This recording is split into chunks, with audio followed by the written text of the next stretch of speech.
histórico de taxonomia das aves antes do advento da biologia molecular e depois do advento da biologia molecular. Porque antes os anatomistas ficavam analisando, né, as aves e classificavam elas em diferentes ordens. Né? Quando aves ainda era considerado uma classe, né, classificavam eles em diferentes ordens que eram baseadas em algumas similaridades anatômicas.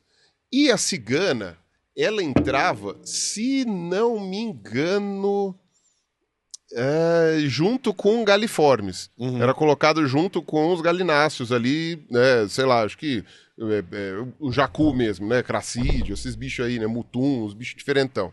São uns bichos muito comuns na América do Sul, então, enfim, já... E parecidos, como eles têm um formato de corpo meio parecido. Tem um formato corpóreo meio parecido, eu acho que eles têm uma outra características mais similares ali, né, então colocavam ali. Mas meio que colocavam sem convicção.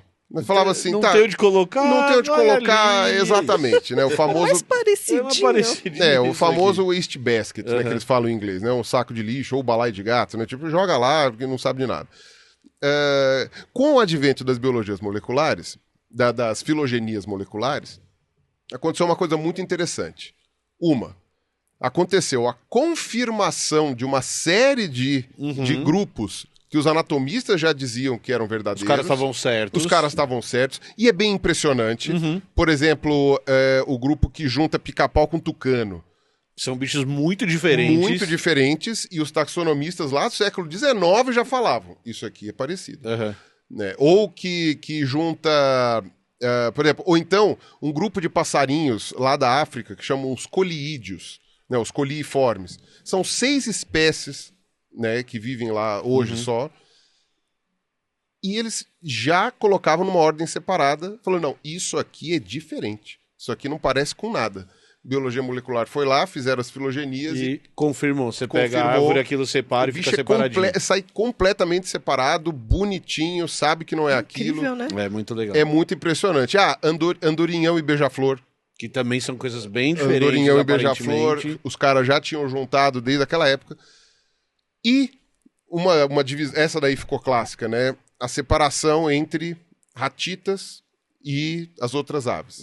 E ratita é o quê? Ratitas são as aves que não têm quilha no externo, digamos assim. Que não voam, claro, e aí tem o externo achatado. Porque, para quem não sabe, a quilha do externo é para ancorar a musculatura do voo. Né? Então, não voa, tem o externo achatado, assim, o externo retinho. Quando a gente fez a nossa live sobre frango, no final do ano, o Pirula mostrou o externo da galinha, que na galinha é um pouquinho desenvolvido, porque galinha é um bicho que dá umas planadas. Tem o externinho razoável para prender os músculos. O link tá aqui em cima, é só voltar lá para ver essa explicação. Exato, né? Bem lembrado. Tá lá. Então, agora, aquelas que eram as ratitas, né, entravam como um grupo separado. E elas têm várias coisas diferentes mesmo. Não é só o externo. Não é só o externo. Tanto é que quando começaram a fazer avaliações mais detalhadas do palato, né, do céu da boca das aves, perceberam, inclusive, que essas diferenças eram mais relevantes até. Isso aí antes da biologia molecular. Então, quais são essas aves que têm o externo achatado? O avestruz, a ema, o kiwi, o emu e o casuar. Né? Das vivas, né? Você tem também a ave elefante, o moa, tal, não sei o que foram extintos recentemente, mas enfim, aí o importante são essas daqui. O que o pessoal fez de diferente só quando colocou as características do palato é que os tinamiformes entraram para cá também. Tinamiforme é o macuco, é inhambu, essas coisas todas, né? Que tem aqui no Brasil, são sul-americanas e foram para cá. E todas as outras aves para lá.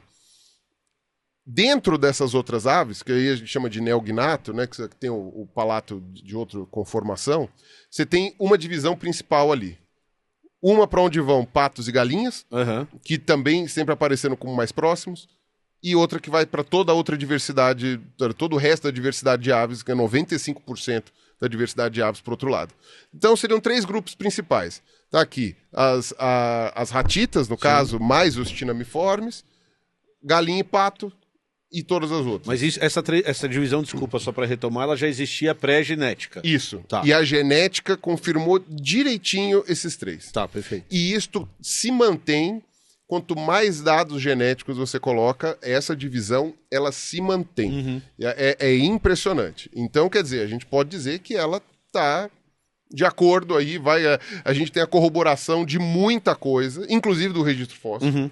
Então a gente tem uma corroboração bem grande ali de uma série de fatores para questionar. Isso daí já meio que está consolidado, está cristalino. Eu não me surpreenderia se invertesse a ordem e pato e galinha fosse para baixo. Porque pato e galinha são os fósseis mais antigos que a gente tem das ordens atuais.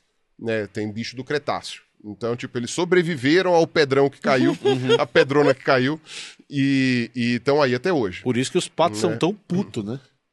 Se eles sobreviveram às pedras, tem razão de ser puto com a vida. É complicado. Eles são revoltados mesmo. E é por isso que você taca a pedra nele e sai correndo. Exatamente. Trauma. Ele corre atrás. Trauma. Por que vocês vão tacar pedra no pato? Porque o pato vem correndo atrás da gente, a gente taca a pedra e ele fala: vou vingar o meu tataravô. Você já teve que correr de pato? Lógico que já, de ganso. Pato, de ganso. É só de galo. Quando eu tiver minha fazendinha, meu sítiozinho, pra que cachorro? Eu vou pôr ganso. Eu queria ter ganso, mas eu nunca precisei fugir de ganso, só de galo. Eu já fugi de galo e de pato. Não, já fugi de pato não, mas de ganso já. Agora, pergunta se eu conseguia fugir. Não, tomava bicada. Perninha curtinha que eu tenho. Tomava bicada. Nessa hora o bicho voa. Não. O galo sempre ganhou. É perigoso. Mas... Enfim, isso daí só para falar da biologia molecular, de como as coisas vão, né? Então, esse grupo, né, você vê que a gente teve só uma mudança, né? Mas ainda assim, da biologia molecular para a biologia... Quase igual. Não teve grandes mudanças ali, grandes alterações. Agora, dentro desse grupo que é o mais biodiverso... Dentro dos 95%? 95% que a gente chama de neoaves, né? Que neo também é uma coisa meio assim complicada, né? Você falar, porque se você for ver... A antiguidade em relação aos patos e galinhas é a mesma, né? Então, por que neo? Por que não é o pato e a galinha que é o neo e os outros não? Porque é a mesma coisa, é como você falar que, né, sei lá, você tem irmãos gêmeos, né, e um é mais novo que o outro. Não faz sentido, né? São irmãos gêmeos, então... E vamos dizer que nasceu de cesárea, porque senão vai vir alguém que vai falar, não, mas nasceu minutos antes... Sabe, tipo, que pessoa legal em festa você, né? Então, tipo, né, você entendeu a analogia. E ainda vai ter o comentário, mesmo de cesárea, um sai primeiro. Não estraga a analogia dos outros, sabe? Seja menos chato, por favor, né? Seja menos má. Olha quem está falando, mas tudo bem. Não.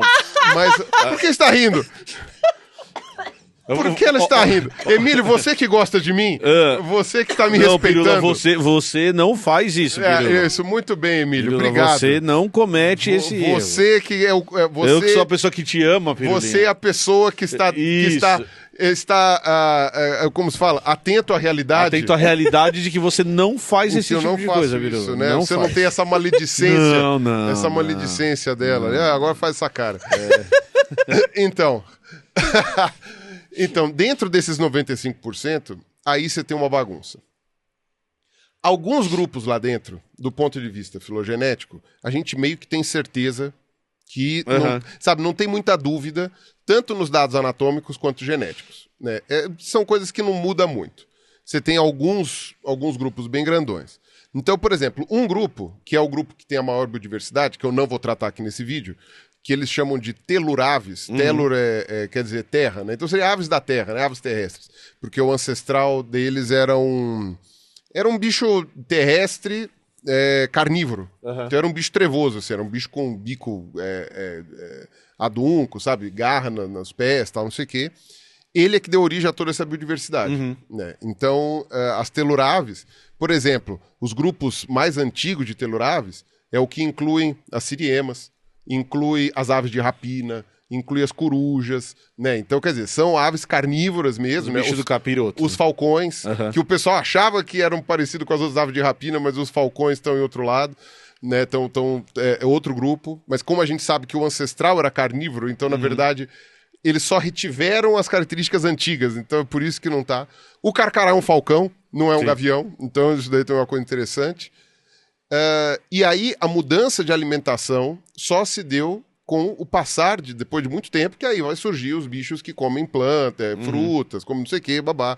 Aí você tem um exemplo legal, assim, um pouco mais posterior, são os papagaios. Né? Aí você tem os passeriformes, que são basicamente todas as aves canoras, né? Então, aí é mais de 50% da biodiversidade do mundo. Também tem outros bichos aí, incluídos em teluráveis. Aí você põe os tucanos, os pica-paus, os, sei lá... enfim. Todo mundo tá desse toda lado. essa galera aí. Você tem um outro clado, que esse também não tem muita discussão, que é o das aves marinhas. Né? O pessoal às vezes coloca como aves aquáticas, tanto é que um dos termos que eles usam taxonômicos é equornites. Mas, na verdade, escreve aequornites, porque seria aqua, né? Aqua de água, então aquornites, seria mais ou menos isso.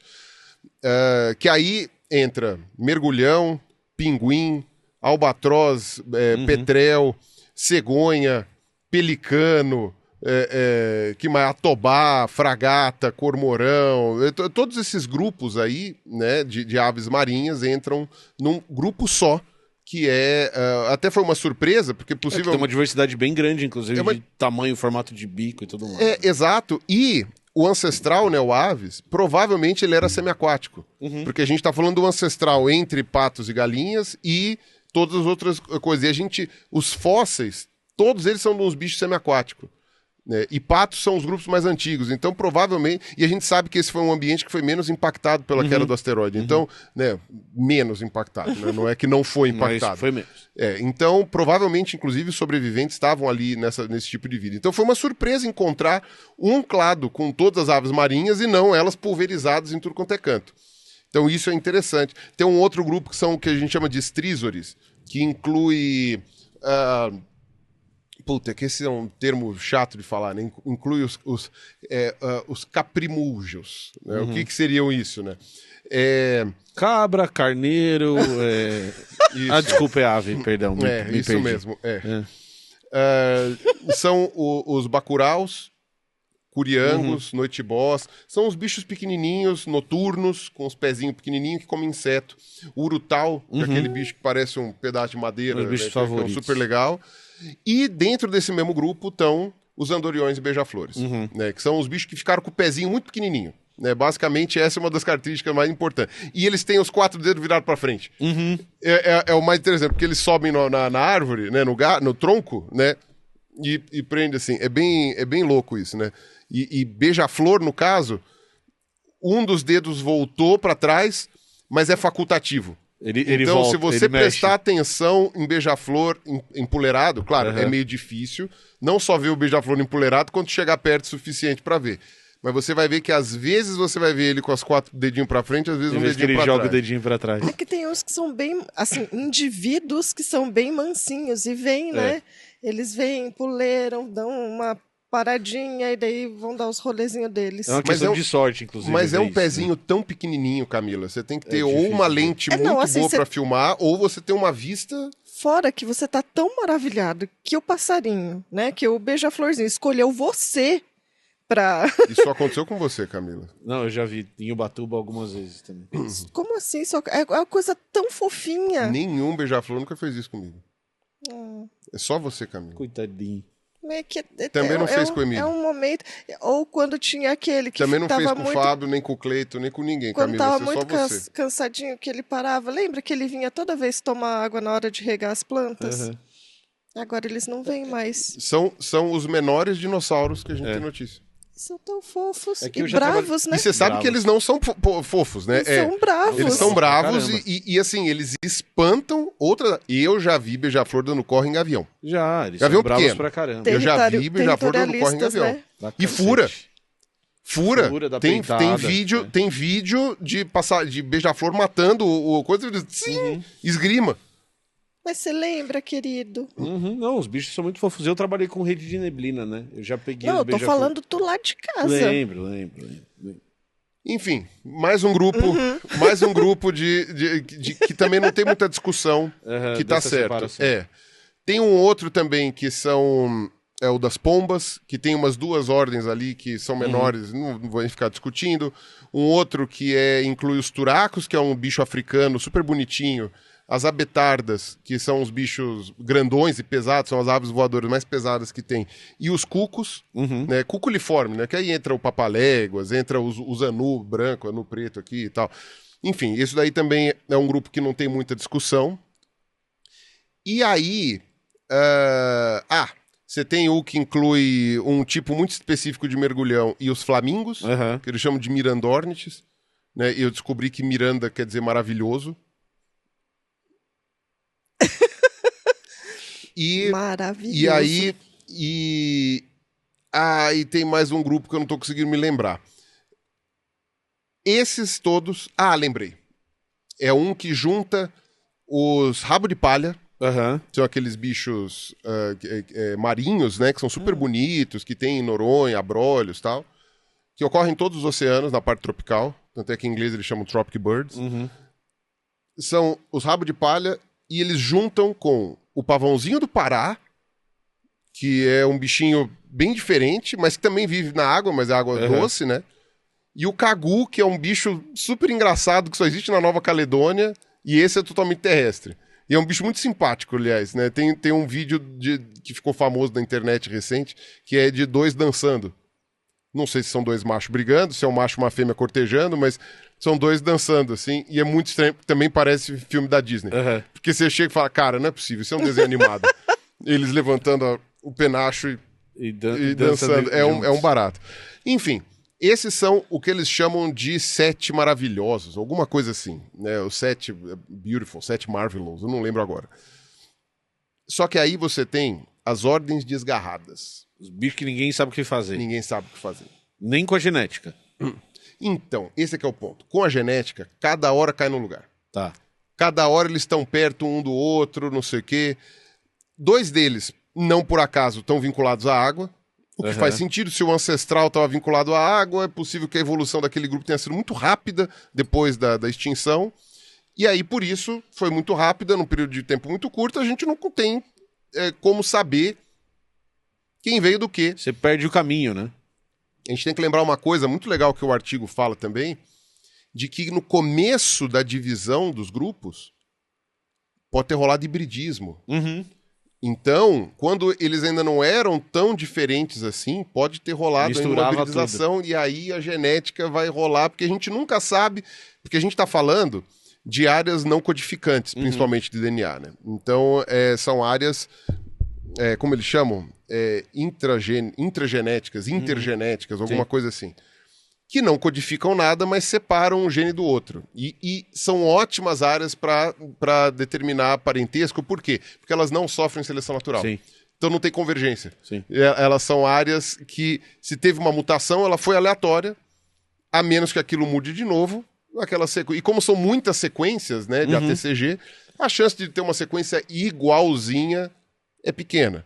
Então aí você coloca ali os dois grupos ali como próximos ou separados. Só uma vírgula aqui rapidinho. Hibridismo, só explicando rapidinho, é quando espécies diferentes ou que estão se diferenciando, elas se reproduzem entre si. Então você forma um híbrido que seria um bicho intermediário ou uma planta intermediária. É um bicho misturado. É um bicho misturado.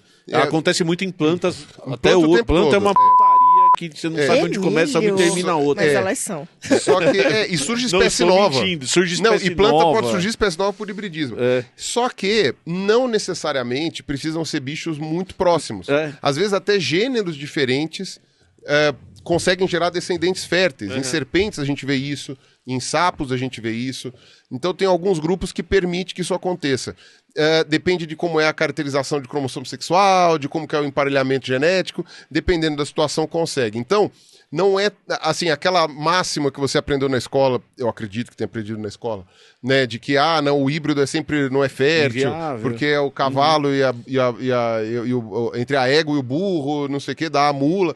Não, vários híbridos que existem na natureza são férteis e de bichos que não necessariamente estão tão próximos assim. Óbvio, aquele exemplo do gato que pula igual coelho que o teu pai mandou 14 vezes pra você, aquilo ali é só um gatinho com defeito na perna. Não dá pra um gato cruzar com um coelho e gerar um descendente fértil. Então isso não chegamos. Isso é um vídeo real. Sim, o vídeo é real. Você achou que era... Não, eu achei que era tipo uma montagem, assim. Não, é um gatinho que nasceu com defeito nas pernas. Ai, coitadinho, eu rachando de rir, que horror! Tá rindo do... Mas ele tá bem, tá lá andando. Aquele meme do gatinho chorando, que o pessoal passa, várias coisas, assim, tô chorando, põe o meme do gatinho chorando. Aquilo ali é rinotraqueite. Aquele gato tá doente de fato. E eu parei de achar graça nesse meme depois que eu soube disso. Mas enfim. E só uma coisa que você falou, até no exemplo da mula... Às vezes ela reproduz. De mulas que se reproduzem filhotinhos mulas. Então, mesmo no caso que todo mundo dá, às vezes dá umas tropeçadas biológicas lá e nascem umas mulinhas. Porque o limite para não reprodução é algum tipo de inviabilidade ali depois que, sabe, tipo, que seja na divisão, na meiose, na produção de gametas. Às vezes, por uma coincidência, você juntou grupos ali que deu certo. E vai. Indivíduos ali. Então, quer dizer, é possível. Então, por isso, às vezes, você tem esses grupos que é muito difícil de você colocar. E aí, esses são os isolados. Né? Eu não lembro agora o termo que eles usam no artigo, né? Mas são os não sei se abandonados, desgarrados, né? Órfãos, alguma coisa assim. Que não se encaixam naquelas 7 maravilhas lá que você falou, você não vai ter encaixe em nenhum lugar. Ninguém sabe. Quer dizer, encaixa. Mas cada trabalho coloca num lugar diferente. Encaixa num lugar diferente, tá? Cada artigo põe num lugar fica diferente. Pulando de grupo. E aí você nunca sabe. Então, eu tenho acompanhado as filogenias de aves, tirando as primeiras, que os caras faziam aqueles pedaços de proteína, aquelas coisas assim, né? Agora a galera tá fazendo o sequenciamento do genoma inteiro, até. Claro, não de tudo, porque são dados muito diferentes, então ou pega só não codificante, ou pega só DNA codificante, ou faz mais de uma análise, que inclusive é o que eles fazem nesse artigo, né? Porque cada trecho vai significar uma coisa diferente. Então eles fazem esse tipo de trabalho. Então agora as filogenias estão um pouco mais detalhadas, né? Eu não sei avaliar caráter molecular. Aquilo ali para mim é só letrinha. A sopa de letrinha. Exato. É sobre isso. O pessoal que sabe vê lá as coisas lá e puf, não, mas porque esse trecho aqui, não sei o que, babá. Eu não sei. Mas eu consigo interpretar a cladística por trás disso. E inclusive o resultado. O cara te apresenta o resultado falando. Exato. Esse cara aqui separou disso por isso. Não, você não entende a sopa de letrinha, mas o básico a gente que nem esperam entender. que eu entendesse. Não, nem esperam mesmo. E a gente também tem o que a gente chama de evidência total, que é quando eles colocam tudo. Sim. Caráter morfológico e molecular, tudo junto. Né? Que dá um trabalho corno. Por isso, geralmente, são aqueles artigos que tem 47 autores. Porque tem que ter, né? Você tem que ter especialista em pé de ave e especialista em genética. Em genética para formar o pé da ave. Exatamente. Então é um troço bem louco. E põe fóssil no meio. Que aí você pode pôr fóssil. Porque se você põe a parte anatômica, você consegue pôr fóssil. Então isso é um troço bem interessante. Agora, quando você vai olhar esses desgarrados, esse é um problema. Esses órfãos aí. Porque ninguém sabe direito onde colocá-los. Né? É uma coisa meio foda. 2 desses grupos, como eu falei, estão vinculados à água. Um deles são o que a gente chama de gruiformes, que são os grows, e que também inclui os rails lá do Guan Rail. O outro é o dos caradriformes, que inclui as gaivotas, o quero-quero, e um monte de ave dessas, o pessoal chama de limícola, né? Ave que come, que anda no limo ali. Então é maçarico, narceja, jaçanã. Então esses bichos aí que estão sempre vivendo na borda da água lá. Então, esses 2 são aquáticos e ninguém sabe onde põe. Então, às vezes, eles caem junto com as outras aves aquáticas, às vezes eles caem perto de pomba, às vezes eles caem perto de beija-flor. Né? Cada hora eles caem num lugar diferente.